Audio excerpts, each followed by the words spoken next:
clearly remember, at this point, Israel-Hamas war is entering into day 9th. After the deadline, remember, at least about, we are being told, around 4 lakh residents and civilians specifically have to flee in Gaza towards southern Gaza, that is for safer shelters.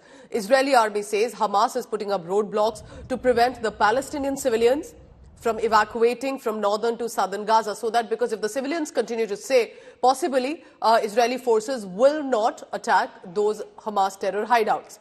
As ground assault, however, is likely, it appears imminent for now. Israeli defense forces are mobilizing tanks, artillery near the Gaza border, and the intense bombardment of the densely populated enclave appeared to be a prelude to the ground invasion. Israeli tanks were seen on the border with Lebanon. Military is on high alert. Israel has said that it had struck terrorists trying to infiltrate Israel from the Lebanon border. So Lebanon comes towards northern Israel, while it is southern Israel, which is the Gaza Strip border, where the attack on 7th October had taken place. United States, meanwhile, has ordered a second aircraft carrier strike group to the eastern Mediterranean Sea near Israel to deter Hezbollah, backed by Iran, from joining the Israel-Hamas conflict. Hamas has both issued warnings to their civilians not to evacuate, and when people didn't listen to those warnings of Hamas, they have actually stopped civilians and they have stopped convoys of Gazan civilians trying to flee from the situation and listening to our warnings, knowing that they are much better off south of the Gaza River than staying in the northern part.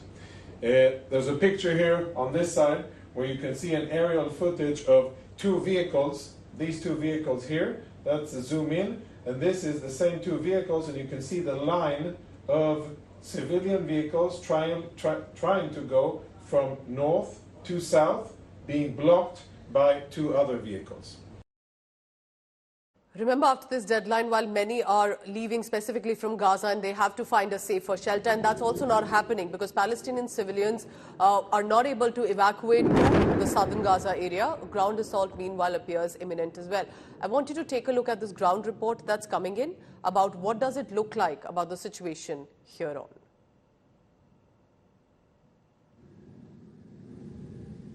As we look at these visuals, we are trying to show you, these are the latest visuals, according to my information coming in, from southern Lebanon.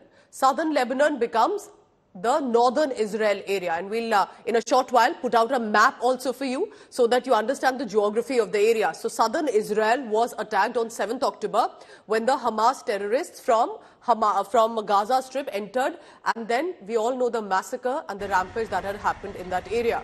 Now you're looking at the northern Israel belt. Now this is Esderot, this is again southern Israel, the visuals that we are running. People who are being told to leave from the areas. Esderot had also come in the line of fire when the extremists had come on 7th October. They are now being given buses and trying to be moved to other shelters. I want you to take a look at this ground report that our colleagues are sending from different borders. So you saw Gaurav Sawant sending the report from southern Israel. But there's also Ashraf Wani at the Lebanon-Israel border.